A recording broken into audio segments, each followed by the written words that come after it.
This is the assembly of the box. Now I've added some extra panels to decorate the box. So this is just one half of my box, and I'm folding down on the score lines. So this is the top of my box. This is the bottom of my box. These are my decorative panels, and I'm just going to lay them between the score lines on the main piece and just making sure that there's an even border all the way around when I glue them down. So here's my one half. So I've decorated my second half with its panels as well.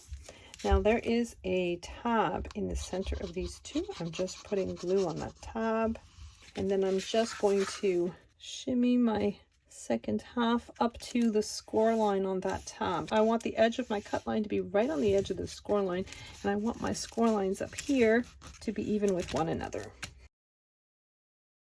Now I'm looking at the inside of my box. I'm going to just put something there to protect it. I don't want any glue on the inside of my box, and I'm going to put glue on this tab. And then I'm just folding my other side over so this panel meets at the score line of the tab on the previous panel, like so. So now I'm going to work on these edges here, pushing them out of the way so you can see what I'm doing. I'm putting glue on this flap at the top of my box, and then I'm going to fold it towards the inside. So I'm burnishing it with my bone folder. You can use, if you don't have a bone folder, you can use a ruler or something with a nice straight clean edge. And so you want to do that with all four of those flaps.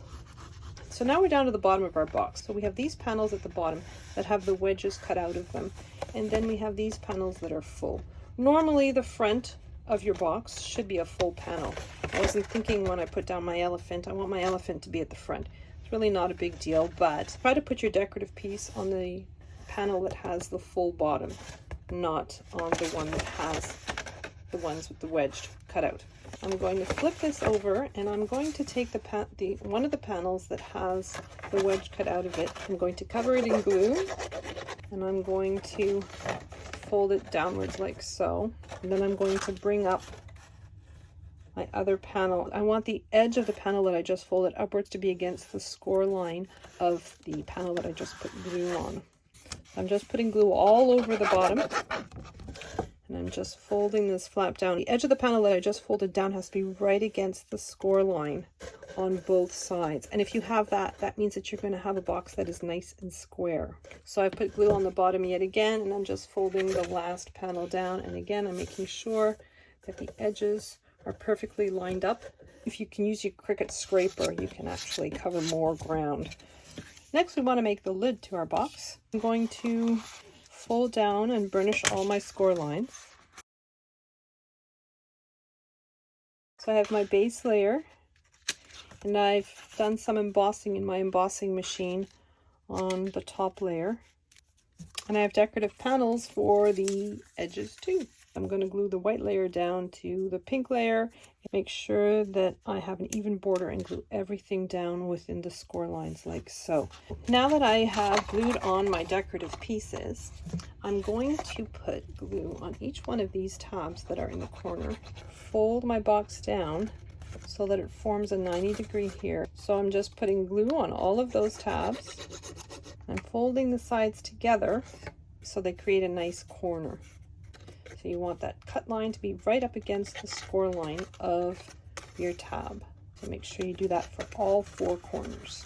Next, I'm going to temporarily fold my flaps outwards. I'm just putting glue on the flap. I'm turning it towards the inside of my box. And then I'm just going in with a bone folder, and I'm just spreading out all that glue. And I'm going to do that for all four flaps. Now, if you decide you want to change this graphic, make sure that you put it towards the bottom of your box. You don't want the lid of the box to cover the image. Okay, so next I'm moving on to my bow. And my bow pieces are just one layer of Cricut cardstock and one layer of Smart Paper sticker cardstock. I have different lengths, and I'm just going to continue doing that with all the different lengths, wrapping them around my tool to make sure that it's a nice curved edge, putting glue on the end, and then just gluing it to the center. Grabbing my reverse tweezers, and I'm keeping that in that shape while it dries. I'm just going to do that for all of them. So I have the 3 longer ones, the 3 shorter ones. Now I've shaped this one using my Cricut tool. So I'm going to put glue on the end of one side and form a ring with this piece, like so. And I have a brad. What I was really looking for is the longest stem that I could find. I wish I had a little bit longer, but this will do. I'm going to take my first piece and with the seam upwards, put my brad through the first hole, grab my second one, do the same thing, my third one, do the same thing, and then I'm going to do the same with the 3 smaller pieces. I'm going to grab the stem of my brad and open it up as best I can. Then I'm going to put some foam tape. You could use double-sided tape here too, that would work. And I've just put it along the seam of my ring piece, and I'm just going to cover my brad with that ring piece like so. I'm going to put some foam tape like so and just glue that down to the center of my box.